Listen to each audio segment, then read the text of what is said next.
आप इस बात पर विश्वास करेंगे कि वो फरसा आज भी धरती पर मौजूद है? वो फरसा आज भी है और हैरानी की बात यह है कि जमीन से ऊपर 5 फीट निकलने के बावजूद, 1000 सालों से एक ही जगह होने के बावजूद उस पर जंग नहीं लगी। क्या आप इस बात को मानेंगे कि एक बार जब खोजकर्ताओं ने उसे जमीन के अंदर खोजने की कोशिश की तो 15 फीट के बाद भी पता नहीं लगा कि जमीन के अंदर वो फरसा कितना गहराई में है? क्या आप इस बात को मानेंगे कि किसी ने अगर उस फरसे को निकालने की कोशिश की तो दुर्घटनाओं का शिकार हो गया?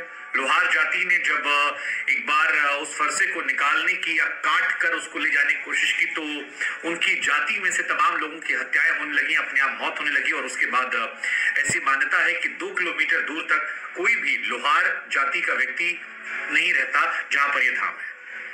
यह खबर आपको हैरान कर सकती है, लेकिन अगर आप ईश्वर पर विश्वास करते हैं तो फिर आपको ये सुननी चाहिए, क्योंकि झारखंड की राजधानी रांची से तकरीबन 150 किलोमीटर दूरी पर गुमला जिले में एक पहाड़ी है और इसी पहाड़ी पर एक धाम है जिसका नाम है टांगीनाथ धाम। दरअसल फरसे को लोकल भाषा में टांगी कहते हैं और इसीलिए इस धाम के नाम को टांगीनाथ धाम कर दिया गया, जहां पर भगवान परशुराम का वो फरसा मौजूद है जिसको गाड़कर उन्होंने वहां तपस्या की। ये जो टांगीनाथ धाम है इसकी विशेषता ये है कि इस स्थान पर सैकड़ों शिवलिंग पाए जाते हैं। आपको जानकर हैरानी होगी कि 1989 में पुरातत्व विभाग ने इस इलाके की खुदाई की थी और जब खुदाई की तो यहां से जो प्रतिमाएं निकली वो भुवनेश्वर, मुक्तेश्वर, गौरी, केदारनाथ तमाम जो स्थान हैं वहां पर खुदाई में जो मूर्तियां निकली थी उनसे मेल खाती हैं। आपको ये भी जानकर हैरानी होगी कि जब खुदाई हुई तो तमाम सोने चांदी के आभूषण जो थे वो स्थान से निकले, लेकिन पता नहीं क्या हुआ कि ये खुदाई जो है उसके बाद बंद कर दी गई और फिर कभी इस स्थान पर खुदाई नहीं हुई। खुदाई में हीरा निकला, चांदी निकला, सोने निकले, सोने की बालियां निकली, तांबे की बनी टिफिन जिसमें काला तिल चावल रखा था, ये सब कुछ निकला, लेकिन फिर उसे संभाल कर रख दिया गया और आज भी डुमरी थाना के मालखाने में ये सामान रखा हुआ है।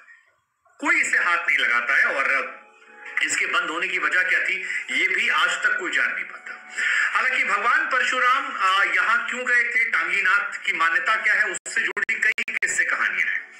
एक कहानी है भगवान श्री राम के विवाह को लेकर कि भगवान श्री राम जी का स्वयंवर था जहां पर उन्होंने परशुराम जी का धनुष तोड़ा था। परशुराम जी पहुंचे और काफी उन्हें बुरा भला कहा। बाद में जब ये एहसास हुआ कि विष्णु जी क्या होता है तब यही टांगीनाथ धाम में आकर तपस्या की और यहीं पर उन्होंने फरसा गाड़ दिया था जो 15 फीट तो लोगों को पता है जमीन में 5 फीट ऊपर है, तकरीबन 20 फीट हो गया।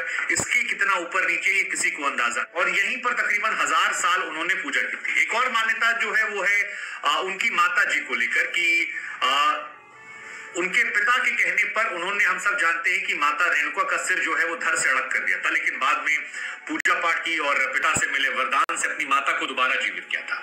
लेकिन मात्र हत्या के दोष से मुक्त होने के लिए कहा जाता है कि टांगीनाथ धाम में उन्होंने पूजा की और यहीं पर भगवान शिव को प्रसन्न किया, हजारों साल तक पूजा की और उसके बाद भगवान शिव जो है उन्हें प्रसन्न होकर उस दोष से मुक्त करते हैं। तो ये 2 कहानियां हैं जिसको लेकर ये मान्यता है। अब अगर आप यहाँ जाना चाहते हैं टांगीनाथ में तो आपको झारखंड की राजधानी रांची जाना पड़ेगा और रांची से तकरीबन 150 किलोमीटर की दूरी है। बड़ी बात यह है कि यहाँ जाने के लिए आपको हेलीकॉप्टर नहीं मिलेगा, ट्रेन नहीं मिलेगी। अगर आपको जाना है तो आप अपने साधन के जरिए जा सकते हैं। और गुमला जिला है, 300 फीट ऊंची पहाड़ी है जहां पर टांगीनाथ धाम है। गुमला से 50 किलोमीटर पड़ता है और नक्सल प्रभावित इलाका ये माना जाता है। लेकिन इसमें सबसे बड़ी बात जो है वो ये है कि टांगीनाथ धाम में हजारों साल से ये फरसा गड़ा हुआ है। फरसे की जो ऊपर की आकृति है वो त्रिशूल से मिलती जुलती है।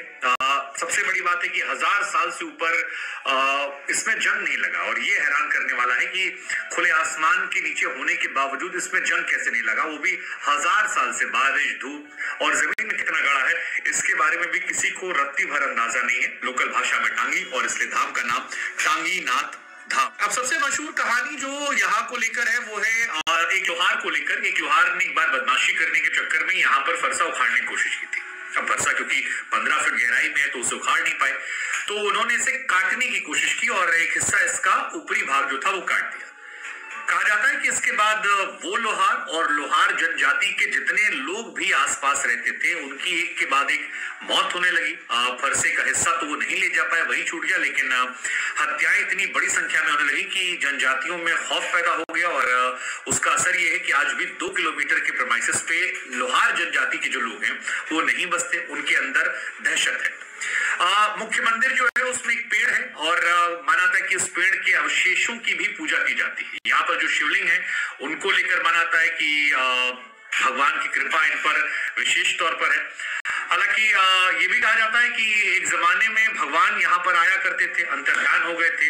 बहुत सारे किस्से कहानियां हैं, लेकिन फिलहाल कहानी ये कि ये इलाका जो है बहुत मशहूर है और महाशिवरात्रि के दिन यहाँ पर एक बड़ा मेला लगता है। सूर्य मंदिर है, सूर्य कुंड है, तमाम आकर्षण की चीजें हैं, हजारों साल पुरानी मूर्तियां हैं, उनकी पहचान नहीं होती।